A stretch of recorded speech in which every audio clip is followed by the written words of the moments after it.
En la mañana de mi 65º cumpleaños, recibí el regalo más extravagante de mi vida. Mi hijo, el chico que crié y por el que me sacrifiqué durante décadas, me miró fijamente a los ojos y me dijo: deberías mudarte a una residencia de ancianos. Déjame la casa y el dinero a mí. No discutí. No derramé ni una lágrima. Simplemente sonreí, entré en la residencia de ancianos más lujosa de la ciudad y firmé la admisión. Ese mismo día, firmé un fideicomiso para desvincularlo por completo, sin acceso a mis bienes y sin la menor compasión por él. Sin mí, su mundo se derrumbó de la noche a la mañana.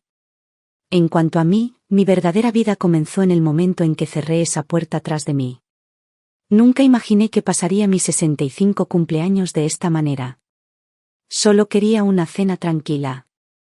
En la cocina, preparé mi cazuela de pollo y arroz, acompañada de una cremosa sopa de champiñones y una fresca ensalada César. El aire se impregnaba del cálido aroma de la comida casera, y la mesa ya estaba puesta, cubiertos pulidos, velas en sus candelabros, esperando a que mi hijo llegara a casa. Hacía un año entero que no ponía un pie en esa casa. Recuerdo que cuando era pequeño, cada año, para mi cumpleaños, se escondía junto a la puerta de la cocina con un ramo de flores silvestres en sus manitas, asomándose por la esquina.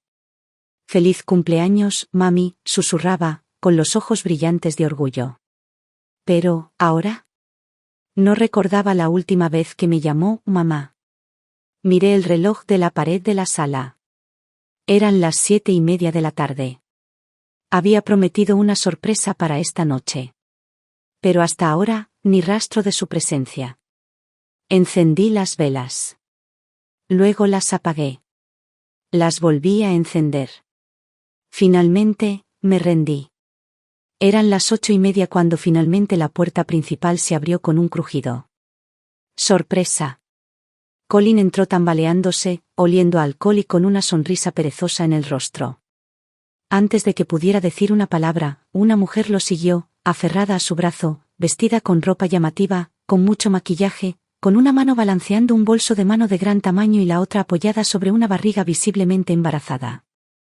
«Mamá, aquí está la sorpresa de la que hablaba», dijo Colin con la voz cargada de sarcasmo. «Ella es Tesse, mi nueva prometida. Está de 6 meses». Me quedé congelado. «Pensamos que es un buen momento para que vuelvas a vivir aquí por un tiempo», añadió con indiferencia. «Tesse nacerá pronto y necesitaremos ayuda durante la fase de recuperación. De todas formas, ya estás jubilado, mejor haz algo útil». Tesse ladeó la cabeza, mirándome de reojo y luego arrugó la nariz. «No parece estar en forma para cuidar bebés. ¿Seguro que esto funcionará?» No me moví. Mis dedos se apretaron alrededor del dobladillo de mi vestido. «Claro», continuó Colin encogiéndose de hombros, como si estuviéramos hablando del tiempo, «si no te apetece, siempre está la residencia de ancianos. O sea, esas residencias tan bonitas no son baratas, y detesto malgastar el dinero». Su voz no transmitía calidez. Ninguna preocupación. Solo una amenaza velada envuelta en fría indiferencia. Solté una carcajada, silenciosa, casi ingrávida. «Entonces, ¿la gran sorpresa fue ofrecerme trabajo como tu niñera? ¿Y si no accedo, ya habrás elegido una residencia de ancianos económica?» Parpadeó, claramente no esperando una respuesta tan directa. «Vamos, mamá, no seas así. ¿No decías siempre que la familia es lo primero? Pues ahora tu familia te necesita». No respondí. Me di la vuelta y subí las escaleras sin decir nada más. Ahora todo estaba clarísimo. No se había alejado durante un año por estar ocupado. Se alejaba porque yo solo era útil cuando me necesitaban. La comida que había preparado con tanto cuidado permaneció intacta sobre la mesa, enfriándose, igual que el último hilo de calidez que sentía por esta casa. Esa noche, me senté junto a la ventana de mi dormitorio y marqué el número de Skyview, la mejor residencia para personas mayores de la ciudad. «Buenas noches, gracias por llamar a Skyview. ¿En qué podemos ayudarle?» «Quiero reservar una suite premium independiente», dije con calma. «Por 20 años. Pagada al contado». «Señora, ¿está segura?» Es una cantidad considerable. Estoy seguro. ¿Le gustaría incluir a algún miembro de su familia como su contacto de emergencia? Hice una pausa. Luego dije en voz baja, no tengo familia. Hubo silencio en el otro extremo. Entendido. Tu equipo privado de reubicación y bienestar llegará a tu domicilio en 5 días. Gracias. Terminé la llamada y dejé que mi mirada se dirigiera al tocador al otro lado de la habitación, donde estaban 2 fotografías antiguas. Una era de Richard y de mí, tomada en los inicios de nuestras carreras de investigación, con batas de laboratorio y grandes esperanzas. La otra era de un bebé sonriente, Colin, acunado en mis brazos. Extendí la mano y puse el segundo boca abajo. Un escalofrío silencioso me invadió el pecho. Tal vez, pensé, a mis 65 años ya no le debía mi dignidad a nadie. Esa noche, por primera vez en mi vida, me sentí verdaderamente aliviado. A la mañana siguiente, tan pronto como bajé las escaleras, oí el ruido de los platos en la cocina y la voz áspera de Tess resonando en las paredes. Esta cocina está anticuada, se quejó, golpeando la encimera de azulejos con su uña cuidada como si tocara una alfombra mohosa. Sin horno de vapor ni freidora de aire, ¿cómo voy a preparar comida saludable para el bebé aquí? Colin estaba recostado en la mesa del comedor, revisando su teléfono con pereza. Ni siquiera levantó la vista antes de decir, «Buenos días, mamá. ¿Te importaría prepararnos el desayuno?» Tess ha estado muy quisquillosa últimamente. Me quedé mirando la cazuela intacta de la noche anterior, aún en la encimera. Mi cena de cumpleaños cuidadosamente preparada, ignorada como si no fueran más que restos. Ni siquiera tocaste la comida que preparé ayer, dije con voz monótona. Colin se encogió de hombros sin remordimientos. Tess dijo que olía demasiado fuerte. Tiene la nariz supersensible por el embarazo. Tess intervino de inmediato. Sí, toda la casa apestaba. Ese olor a grasa me dio ganas de vomitar. La verdad es que pedir comida a domicilio habría sido más fácil. Recogí en silencio los platos fríos, lista para tirarlos. Pero al abrir el cubo de la basura, algo me detuvo. Ahí estaba, mi sopa de champiñones. La que había estado cocinando a fuego lento durante 2 horas, tirada directamente a la basura. La cuchara seguía en el bol. Sostuve el plato de cerámica en mis manos, con los nudillos blancos por la presión. Que se queden aquí, es temporal, dije al fin con voz tranquila, demasiado tranquila, como el aire quieto antes de una tormenta de verano. Esta casa no es un hotel. Y definitivamente no es un retiro de maternidad. Colin frunció el ceño. ¿Qué se supone que significa eso? Tess está embarazada de mi hijo. ¿No podrías apoyarme un poco más? O sea, la casa acabará siendo mía de todas formas. Ese niño es tuyo, dije, mirándolo a los ojos. No es mío. Tengo 65 años. No soy tu niñera, ni tu criada, ni tu plan B. No eras así antes. Espetó Colin, alzando la voz.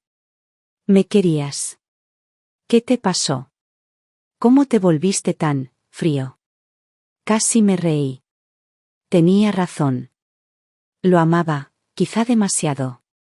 Lo suficiente como para que lo confundiera con algo a lo que tenía derecho para siempre. ¿Frío? Me giré para mirarlo de frente, cada palabra deliberada. ¿Quieres hablar de frío? Frío es aparecer en el cumpleaños de tu madre con una desconocida embarazada, tratarla como si fuera una criada y amenazarla con dejarla en una residencia de ancianos si se niega. Su boca se torció, pero no salieron palabras. Tess rompió el silencio. Colin, no discutas con ella. Si no quiere ayudar, podemos contratar a alguien. No hay necesidad de quedarse aquí y que nos traten así. Entonces le dio un pequeño codazo, con la voz destilando implicación. ¿No dijiste que tu mamá aún tenía ahorros? Nos falta dinero para la inversión, ¿recuerdas? Si de verdad le importas, ¿no querría echar una mano? Miré a Tessie a los ojos, y solo pude ver la codicia sin filtro tras su sonrisa practicada. Me revolvió el estómago. Así que de eso se trata, dije en voz baja. No estás aquí por mí. Estás aquí por mi dinero. El rostro de Colin se tensó. No digas eso de Tese. Solo estaba haciendo una sugerencia. ¿Y si tienes dinero, qué tiene de malo ayudar a tu único hijo? Bueno, entonces tengo una sugerencia, dije con voz gélida. Tienen que irse. Esta casa ya no los recibe. El aire se espesó en un instante. Colin se puso de pie de un salto. ¿En serio? ¿Nos estás echando? Lo miré a la cara, tan indignado, tan con derecho, y dije tranquilamente, ¿no tengo ese derecho? Negó con la cabeza, incrédulo. Eres viejo. Soy tu único hijo. ¿Quién crees que te cuidará cuando estés demasiado débil para caminar? ¿Crees que ese dinero te hará compañía? Tese, envalentonada por su arrebato, añadió con una mueca de desprecio, exactamente. Si alguien se va, deberías ser tú. Colin y yo no nos vamos a ninguna parte. Y ni se te ocurra llevarte el dinero ni los bienes. Se quedarán aquí, donde pertenecen. No respondí. Solo los miré a ambos, tranquilos y en silencio, mientras una risa amarga se formaba en mi interior. Habían olvidado por completo a quién pertenecía realmente esa casa. En ese momento, algo dentro de mí finalmente cambió. La última pizca de esperanza que tenía para mi hijo se consumió como una vela que se apaga.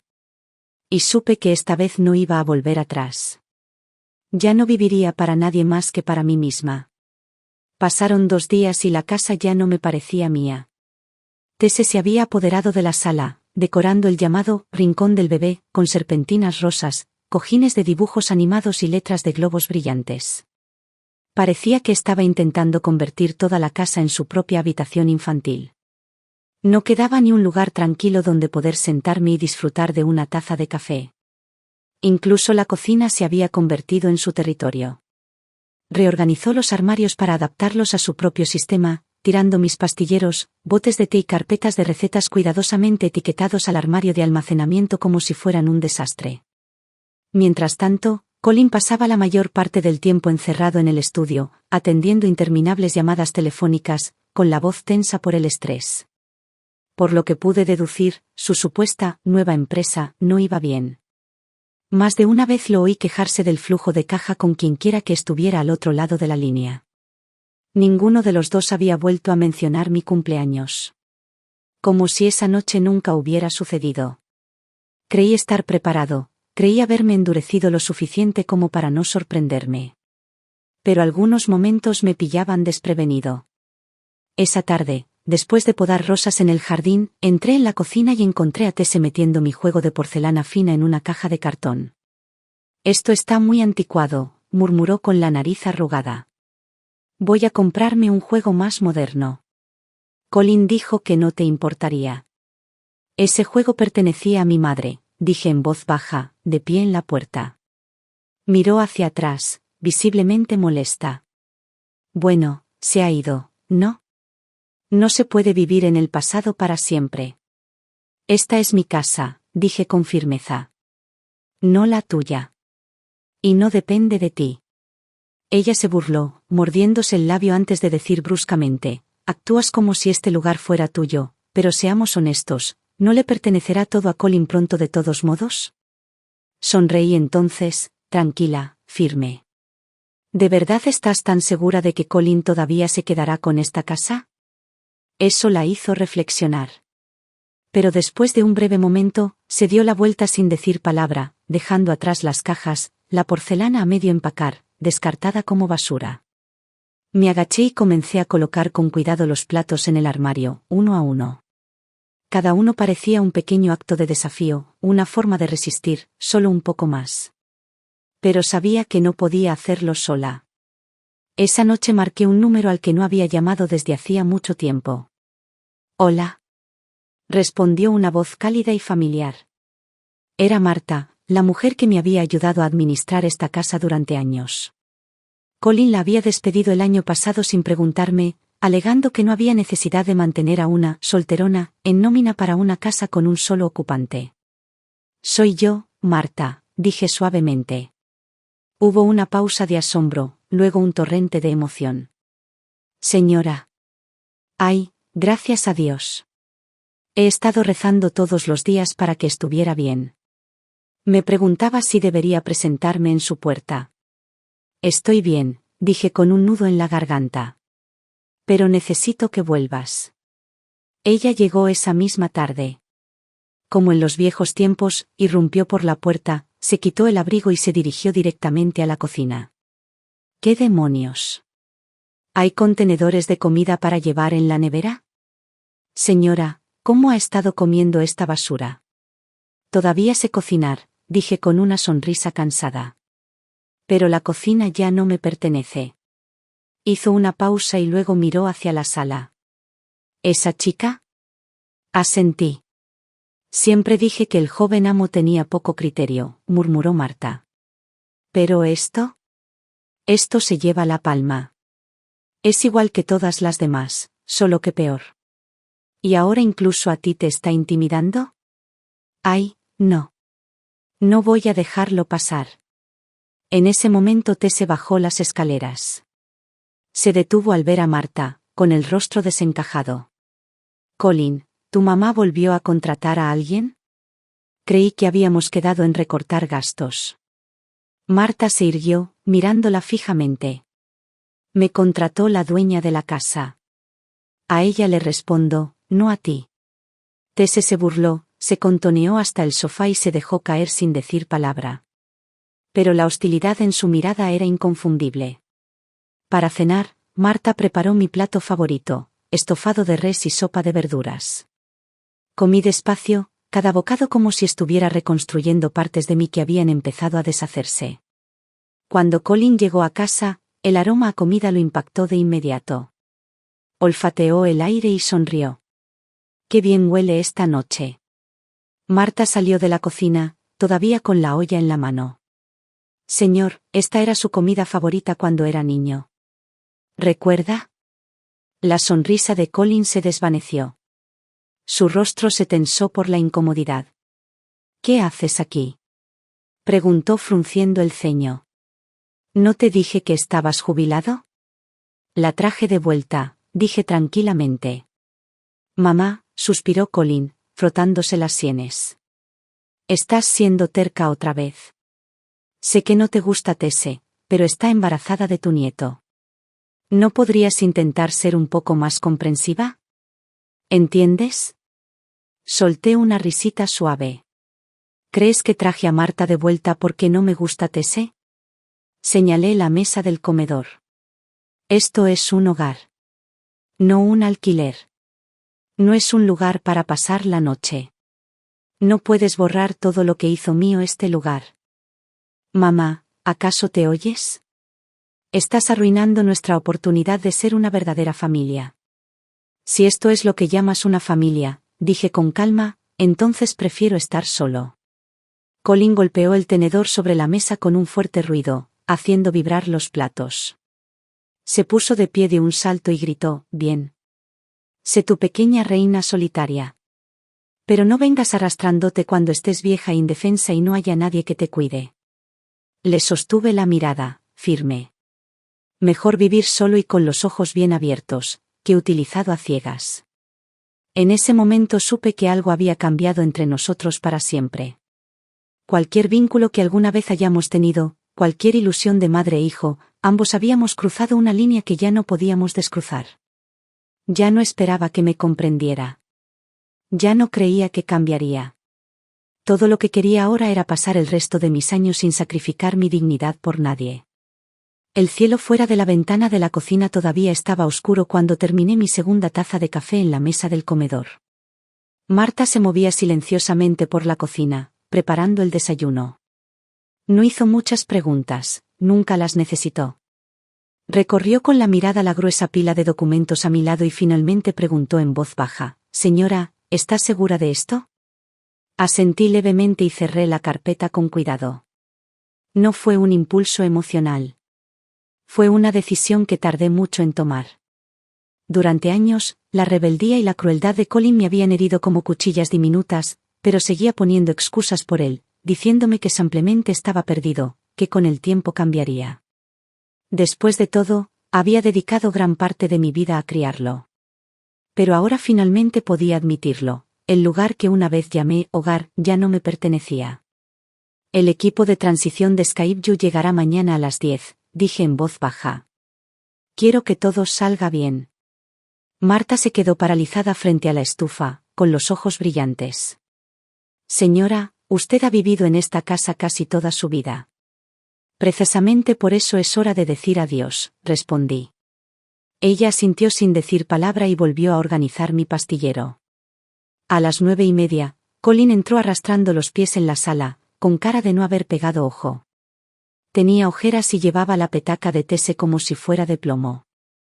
Al entrar en la cocina, saludó a Marta con la mano. ¿Puedes hacer un sándwich de huevo o algo así? Tese solo quiere tu comida ahora.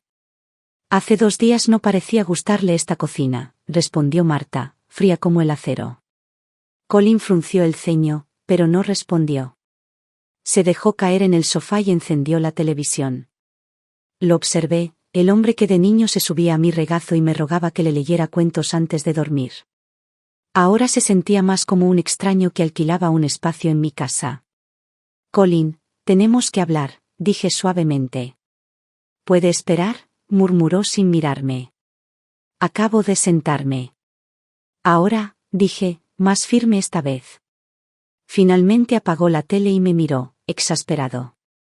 ¿Sigues enfadada? Mamá, te lo dije, Tese tiene buenas intenciones. Es muy directa. Dice las cosas como son. No se trata de eso. Saqué un solo documento de la carpeta y lo puse sobre la mesa frente a él. Este es mi plan de vivienda para Skyview Stat. Mañana por la mañana me mudo. Al principio, Colin no reaccionó. Hojeó algunas páginas con indiferencia. Pero cuando sus ojos se posaron en frases como ocupación a largo plazo, servicio de conserjería las 24 horas y atención médica avanzada, algo en su expresión cambió. ¿Hablas en serio? Soy. Se quedó callado un momento. Luego forzó una risita. Bueno, quizá una residencia de ancianos no sea mala idea. Ve a despejarte un poco. Si te aburres, siempre puedo buscarte otro sitio. Lo miré fijamente. No voy a volver. Su sonrisa se congeló a mitad de expresión. Transferiré la propiedad de esta casa a Marta y a algunos amigos cercanos que me han apoyado a lo largo de los años. Colin se puso de pie de un salto. ¿De qué demonios estás hablando? ¿Le vas a dar la casa a la servidumbre? Me han apoyado durante décadas. Es más de lo que se puede expresar. Mamá, esto es una locura. Soy tu hijo. Y aún así, nunca me has tratado como a tu madre. En el momento en que regresaste aquí con Tese, exigiendo la casa y mis ahorros como si fueran tu derecho de nacimiento, ese fue el momento en que dejaste de ser mi hijo. Solo eres un hombre que usa lazos de sangre para manipular el afecto. Su rostro se sonrojó. Sus dedos temblaban de rabia. Sabía que algo raro te pasaba últimamente. ¿Has estado haciendo todo esto a mis espaldas? Tuviste tiempo para decidir qué debía cocinar, a quién debía cuidar, dónde debía vivir, pero nunca te detuviste a preguntarme qué quería. Soltó una maldición en voz baja. De acuerdo. Quédate con la casa. Pero no me digas que también piensas tirar todo tu dinero. Sin decir palabra, desdoblé un segundo documento y lo extendí sobre la mesa de café. Este es el fideicomiso que firmé esta mañana. Todos mis bienes se destinarán a cubrir mis necesidades médicas y de atención en Skyview. El resto se destinará a una fundación para jóvenes artistas, que apoyará su educación y sus exposiciones.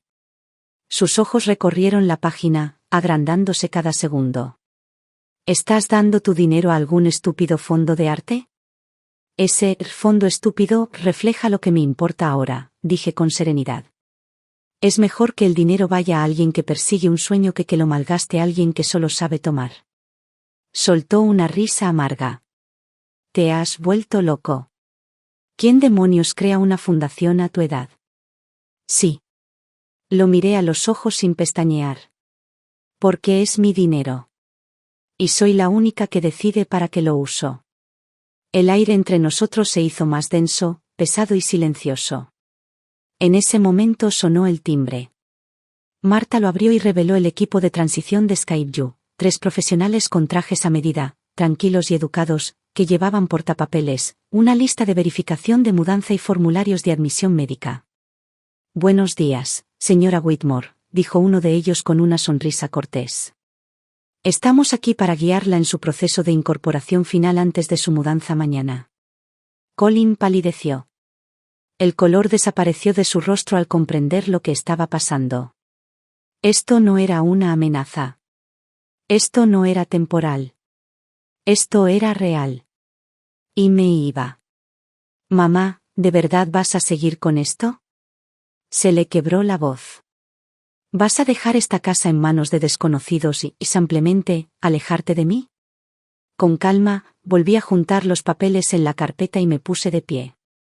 No soy yo quien se va, Colin, dije en voz baja. Ya me cerraste la puerta hace tiempo. De ahora en adelante, mi vida será mía. Y nunca más decidirás qué hago con ella. La mañana en SkypeU era tranquila y llena de luz. Me senté en una silla de mimbre en el balcón, con una taza de té de rosas caliente a mi lado, observando el lago brillar suavemente bajo el sol de la mañana. El aire olía a algo que no había respirado en años: libertad. No había voces alzadas, ni miradas hambrientas, ni nadie que me pidiera nada. El equipo de SkypeU lo había gestionado todo con una elegancia impecable. La dietista diseñó mis planes de alimentación, las enfermeras registraron mis datos de salud a diario y mi agenda estaba repleta de clases de jardinería, talleres florales y salones de arte. Sentía como si cada rincón de mi espíritu, olvidado hacía tiempo, estuviera despertando poco a poco. Por primera vez en décadas, no tuve que andar de puntillas ante el estado de ánimo o las necesidades de nadie. Mi tiempo me pertenecía por completo. Por videollamada, Marta me contó que todo en la vieja casa marchaba a la perfección. La propiedad ahora era oficialmente suya y de unos amigos de confianza que habían servido con lealtad durante años. En cuanto a mí, no tenía intención de volver jamás. Esa tarde, empecé a desempacar algunas de mis pertenencias más antiguas. Cuando me mudé a SkypeU, le pedí al equipo de conserjería que me trajera un baúl privado que no había abierto en años.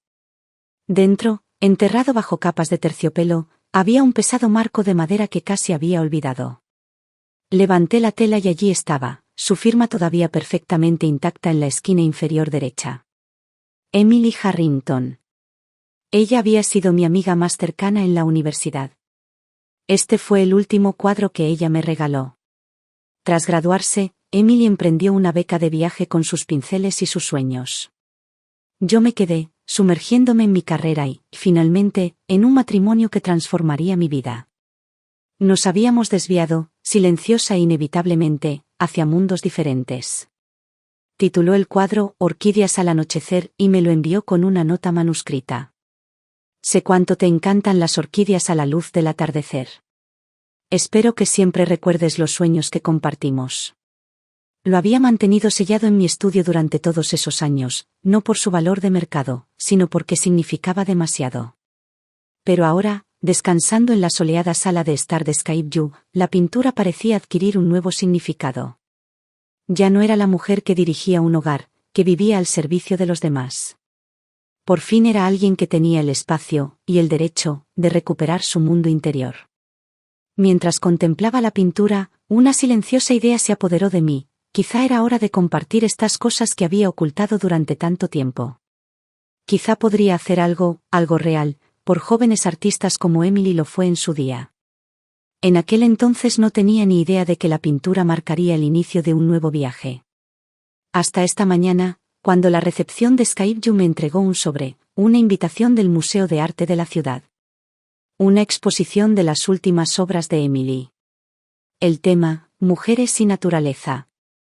Hace 3 meses, doné varias obras de Emily de su época tardía al museo. Se incluyó Orquídeas al atardecer, y Art Review Quarterly la calificó como una excepcional y radiante elegía a la vida. Esos lienzos habían permanecido en mi estudio durante décadas, eran demasiado personales para mostrarlos, demasiado preciosos para compartirlos. Pero ahora, estaba listo. La exposición tuvo un gran impacto en los medios. El New York Arts Weekly publicó un artículo a página completa. Eleanor Whitmore dona las últimas obras de Emily Harrington, un regalo monumental al arte de las mujeres estadounidenses. Mientras organizaba los trabajos de la exposición, el coordinador de medios de Skype yo apareció en mi puerta con una solicitud de videollamada de Marta. Lo acepté.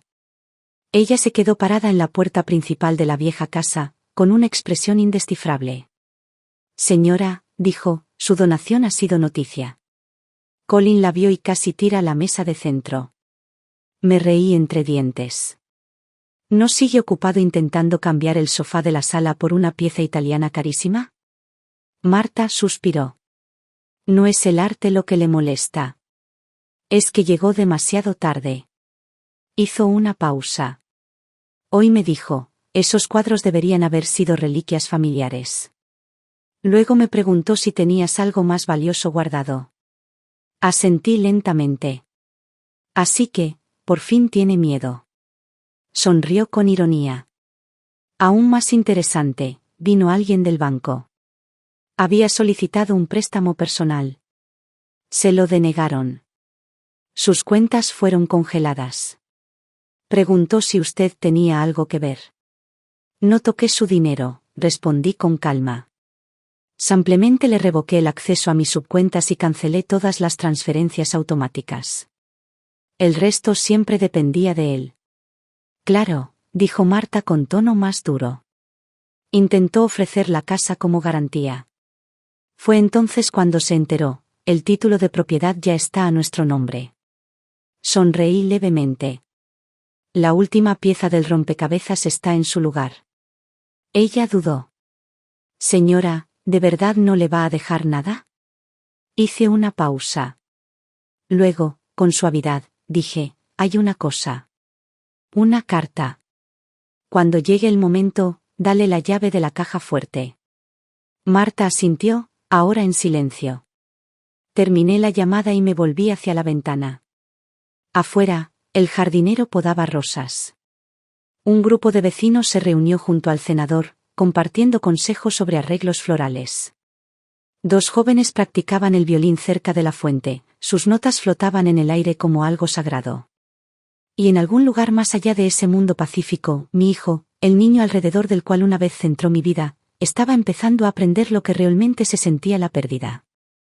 Solo ahora se dio cuenta, ya no me tenía. Y ya no tenía más poder sobre mí. Pero esto fue solo el comienzo. La noche había caído sobre la ciudad, cubriéndola de sombras y neón.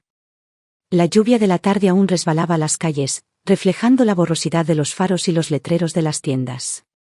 Colin estaba de pie bajo el resplandor vibrante del cartel de un bar, encorvado contra la puerta como si ya no tuviera fuerzas para mantenerse en pie. El cigarrillo que tenía entre los dedos hacía rato que se había consumido, pero no tiró la ceniza. Ni siquiera pareció notarlo.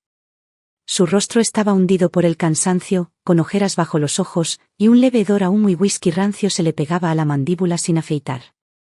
Hacía tiempo que había dejado de seguir la vida de Colin. Pero por mucho que me alejara, su nombre seguía llegando a mí, a través de noticias, conocidos, rumores que nunca pedí escuchar. Durante el último mes, lo había intentado todo. Les pidió préstamos a sus amigos, presentó sus ideas de negocio a medias a cualquier inversor dispuesto a escucharlo e incluso intentó, aunque fuera por poco, contactarme, con la esperanza de que cambiara de opinión.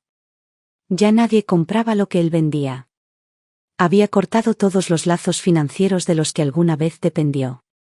La casa había sido transferida, las cuentas congeladas. Ya no tenía acceso a ninguna subcuenta a mi nombre, y todos los pagos automáticos de sus tarjetas de crédito habían sido cancelados. Sus solicitudes de préstamo fueron rechazadas. Sus llamadas no fueron contestadas. E incluso Tese. Incluso ella había empezado a perder la paciencia. Colin, ¿cuándo exactamente recibirás el dinero? Su voz, antes dulce y empalagosa, ahora tenía el tono cortante de alguien que se está quedando sin excusas para quedarse. Había creído que se casaba con un hombre de lujo. Se imaginaba una vida despreocupada con un heredero bien cuidado, el tipo de hombre cuya madre siempre mantendría el flujo de caja. Pero ahora veía cómo esa fantasía se desmoronaba en tiempo real, mientras Colin pasaba de ser un príncipe con derechos y fondos fiduciarios a un hombre con deudas crecientes y sin nadie a quien engañar.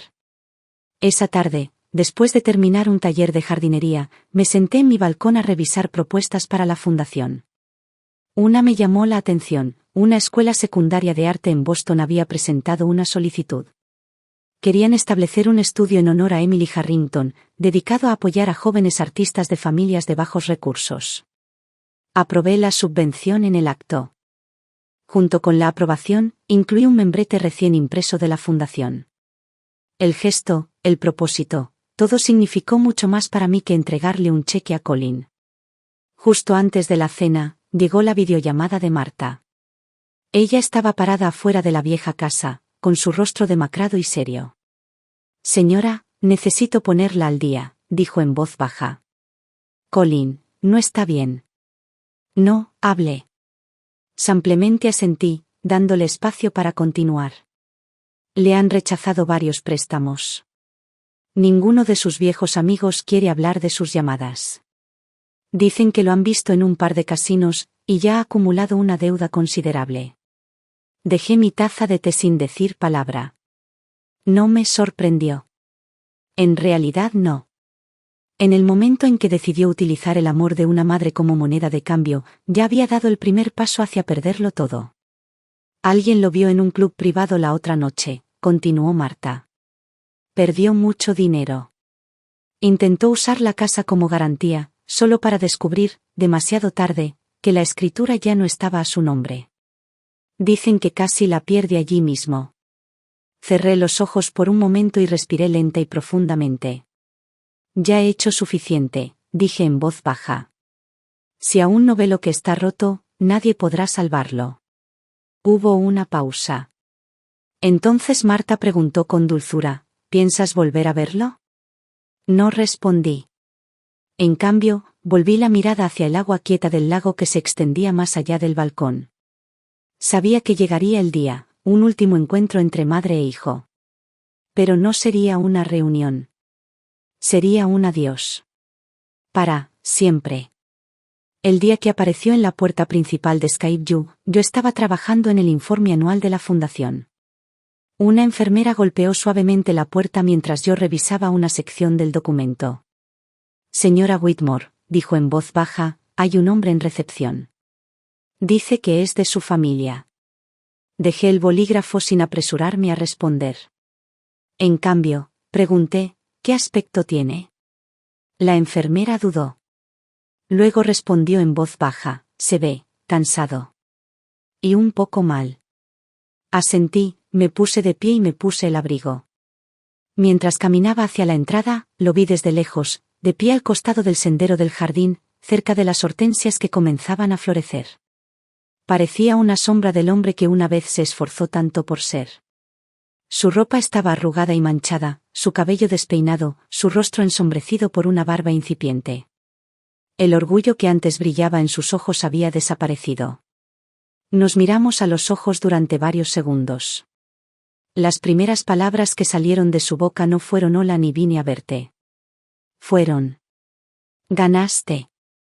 Me quedé de pie en lo alto de las escaleras, observando al hombre que solía ser mi hijo, ahora solo un niño que finalmente se había quedado sin rutas de escape. «Colin», dije en voz baja, «esto nunca fue una competencia. Nunca necesité ganarte». Sonrió con amargura. «No me queda nada. Incluso Tese se ha ido».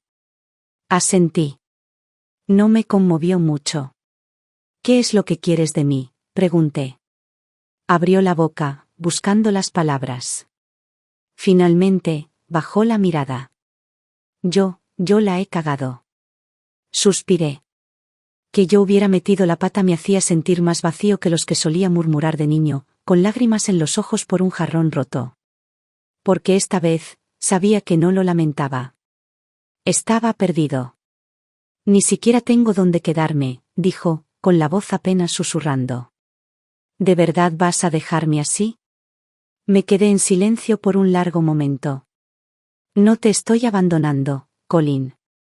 Te estoy permitiendo responsabilizarte de ti mismo. Levantó la vista, con un destello en sus ojos, rabia o dolor, no supe distinguirlo. Antes no eras así. No, dije. No lo era. Yo era de esas madres que lo dejaban todo por ti. Hasta mi dignidad. Pero esa mujer ya no vive aquí. Puedes llamarlo cruel. Puedes llamarlo frío. Pero entiende esto, tú nos trajiste aquí. Me di la vuelta y volví adentro. La puerta se cerró suavemente detrás de mí. Podía sentirlo todavía allí de pie, al otro lado, pero no gritó. Ni una sola vez. Esa noche, mientras estaba acostado en la cama, el lago golpeaba suavemente la orilla afuera de mi ventana. Pensé en él cuando era un bebé, en cómo se acurrucaba en mis brazos, balbuceando y arrullando, tratando de formar palabras. En aquel entonces creía que si lo amaba lo suficiente, se convertiría en un hombre amable y responsable. Pero me equivoqué. El verdadero crecimiento no se logra con dejarse llevar. Se logra aprendiendo a valerse por sí mismo. Me había dejado ir. Y tenía un largo camino por delante. En cuanto a mí, aún me quedaba mucho por hacer. Tanta gente a la que apoyar. Y tantos capítulos de mi vida por escribir. Nunca pensé que estaría empezando de nuevo en esta etapa de la vida. Pero así es la vida, ¿no? Los capítulos que realmente te pertenecen a menudo no empiezan hasta que te convences de que la historia ya terminó. La primavera en Skyview es preciosa. Los tulipanes del jardín apenas empiezan a asomar entre la tierra, y el césped está salpicado de violetas, como sueños esparcidos silenciosamente por la hierba. Me senté en el balcón con la última lista de subvenciones de la fundación en mi regazo. Desde su fundación, la Fundación de Arte Emily Harrington ha apoyado a 12 jóvenes artistas, 2 de los cuales se preparan para sus primeras exposiciones individuales. Nos hemos asociado con varias escuelas secundarias locales para ofrecer clases de arte y materiales gratuitos a niños de familias de bajos recursos. A menudo me preguntan, señora Whitmore, ¿qué la inspiró a dedicar sus últimos años a la educación artística?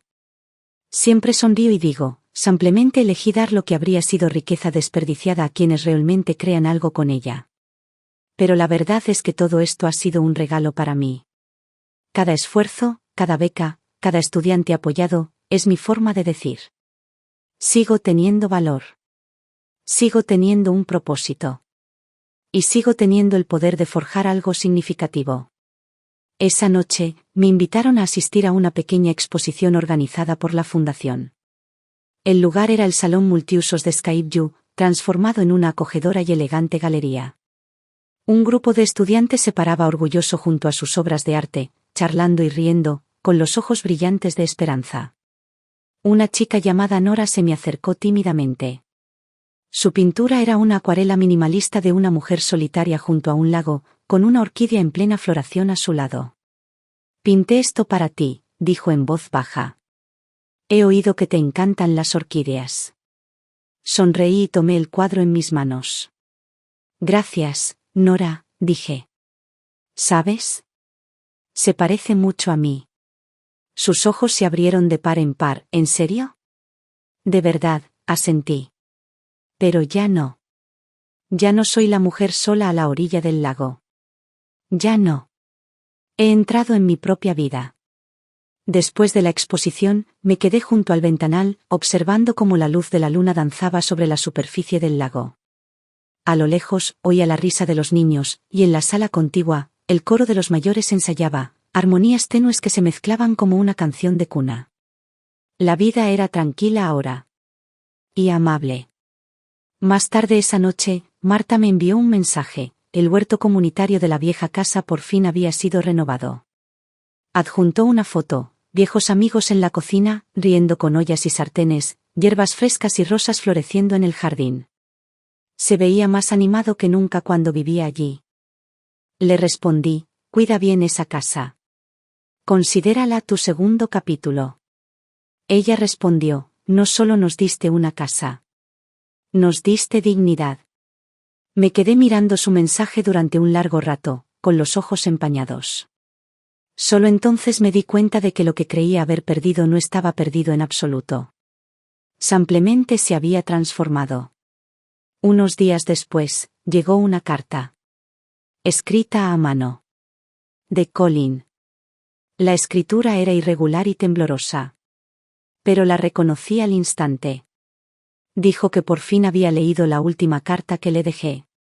Dijo que ahora entendía de verdad lo mucho que había fracasado.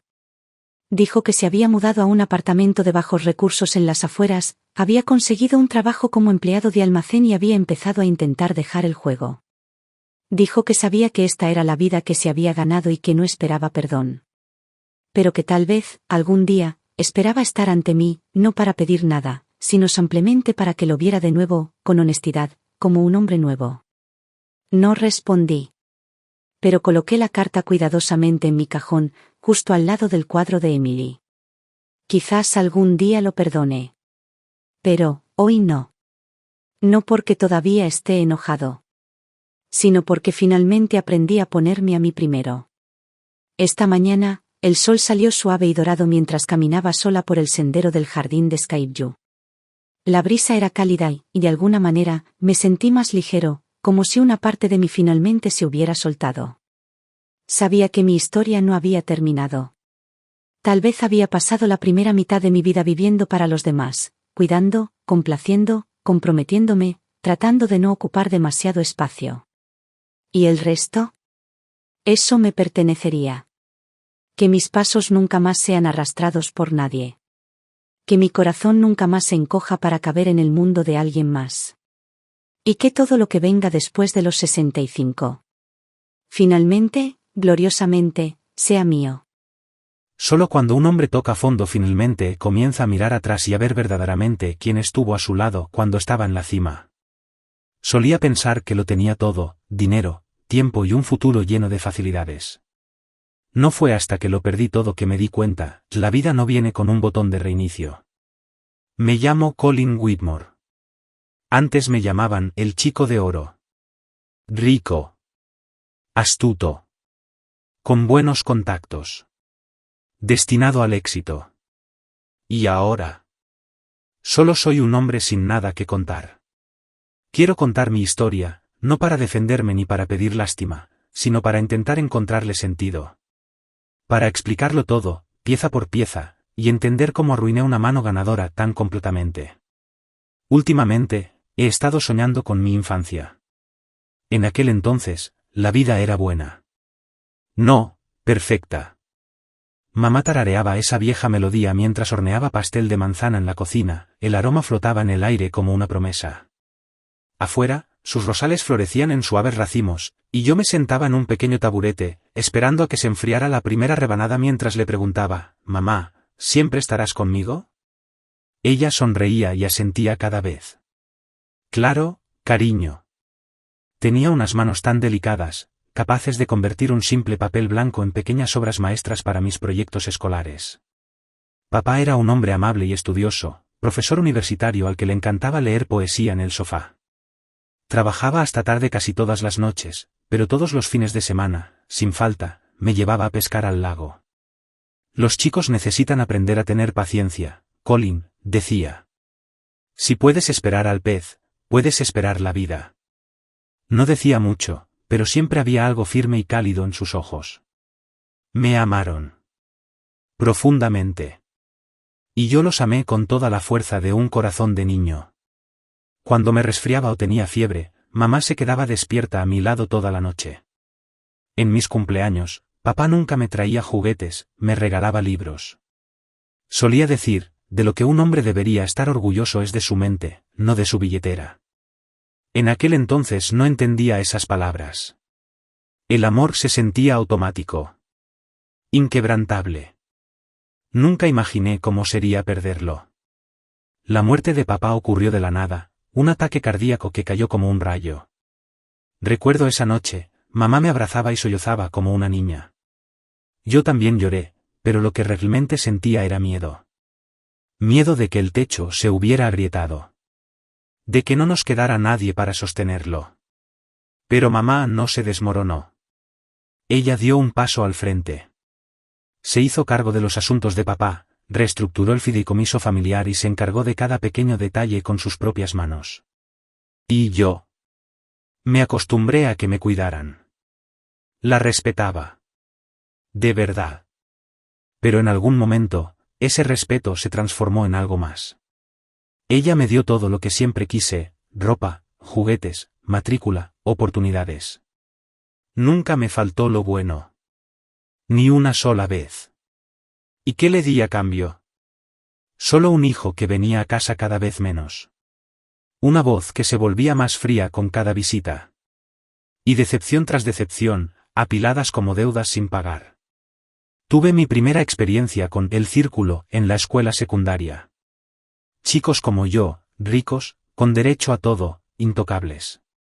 Sus padres eran dueños de media ciudad en bienes raíces, sus madres dirigían galerías de arte y organizaban eventos benéficos como desfiles de moda. Después del colegio, se marchaban en coches deportivos, iban a la playa con champán, hablaban con bombos y platillos de capital riesgo y contactos, como si el mundo ya les perteneciera. La primera vez que fui a una de sus fiestas, vi a un tipo abrir una botella de Dom Pérignon solo para oír aplaudir al público. No supe por qué, pero algo dentro de mí se activó. Esa noche me di cuenta de algo: el estatus es el único pasaporte que importa. Así que cambié. Empecé a odiar las camisas limpias pero modestas que mamá me escogía. Le rogué que me diera marcas de diseñador carísimas con logos llamativos y un prestigio vacío. Empecé a despreciar las comidas calientes y saludables de Marta. Se acabaron las cenas en casa, solo chuletones en restaurantes de moda y vinos carísimos que no podía pronunciar. Me rodeé de amigos que valoraban el dinero en relojes y servicio de botella. Me llevaban a clubes nocturnos, salas de póker privadas, boutiques de lujo. Y gastaba. Dios mío, cómo gastaba. En el momento en que saqué esa tarjeta negra, me sentí invencible. Como el heredero que quería ser. Como alguien importante. ¿Y mamá? Se convirtió en la única persona a la que no soportaba enfrentarme.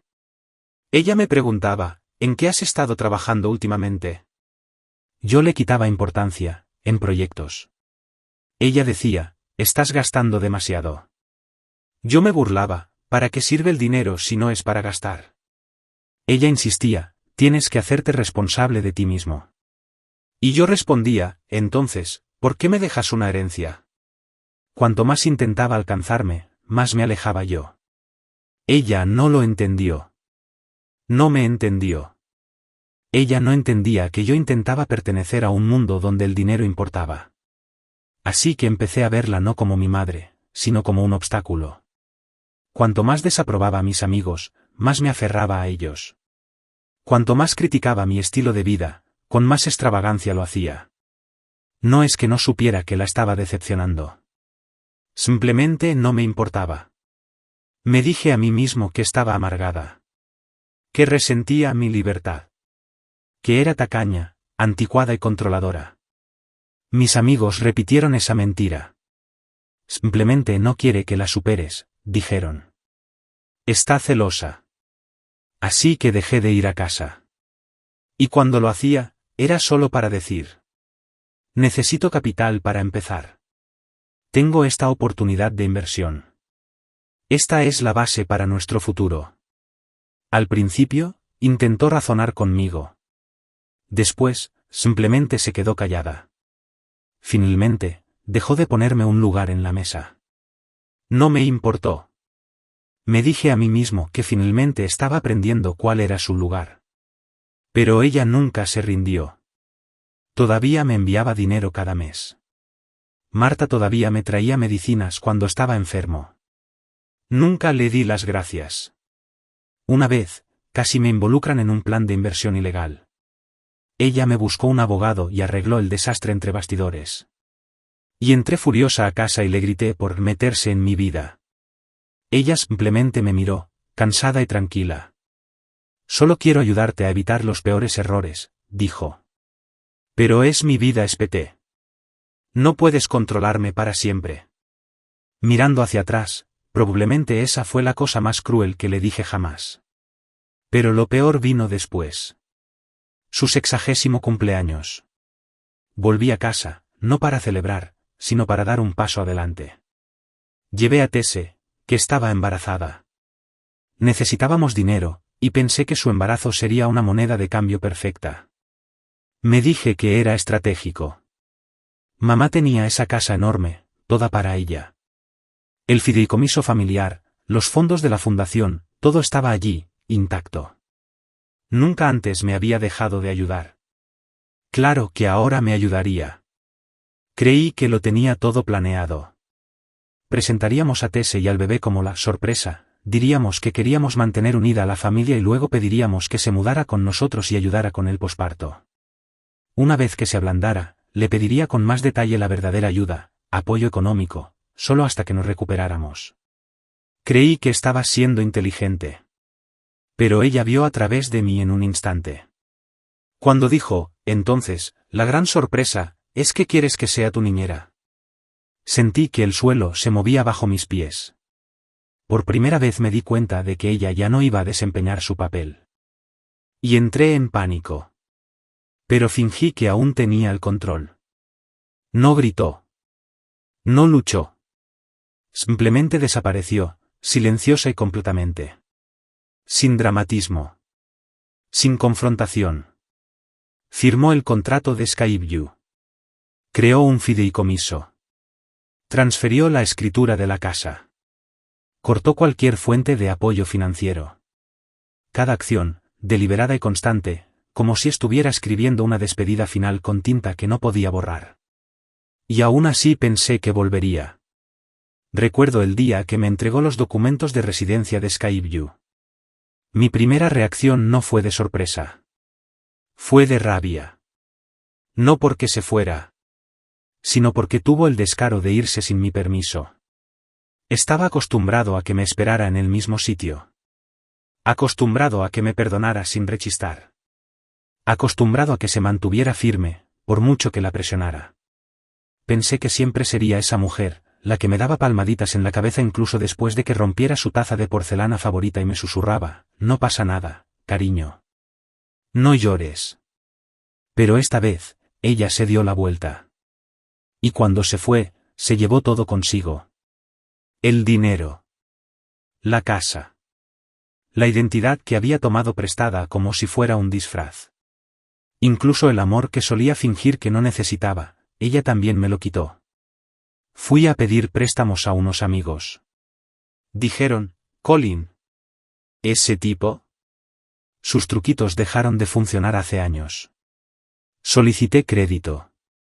El banco dijo, lo siento, sus cuentas vinculadas han sido desactivadas. Intenté utilizar la casa como garantía.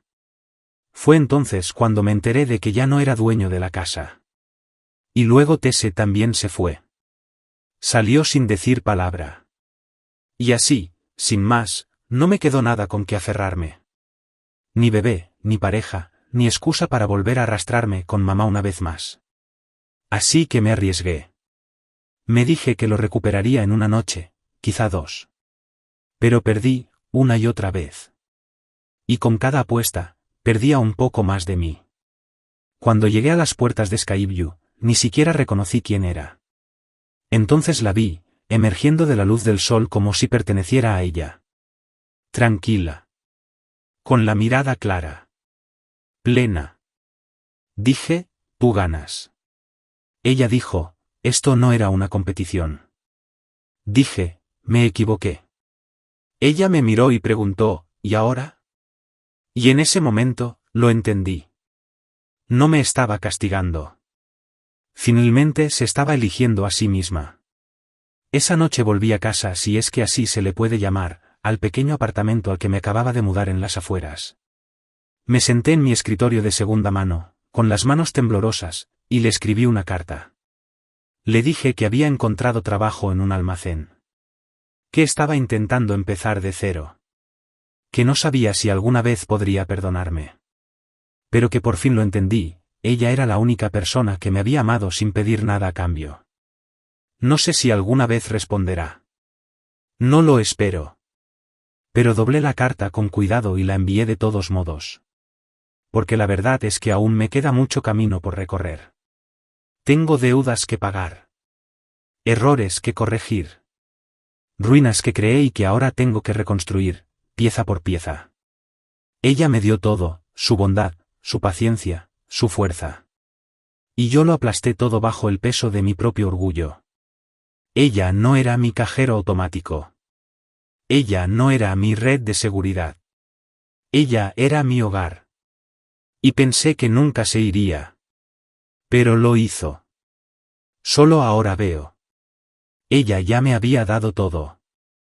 Y ahora, es mi turno. Pasar lo que me queda de esta vida. Convirtiéndome en el tipo de hombre que finalmente podría ser digno del amor que una vez di por sentado.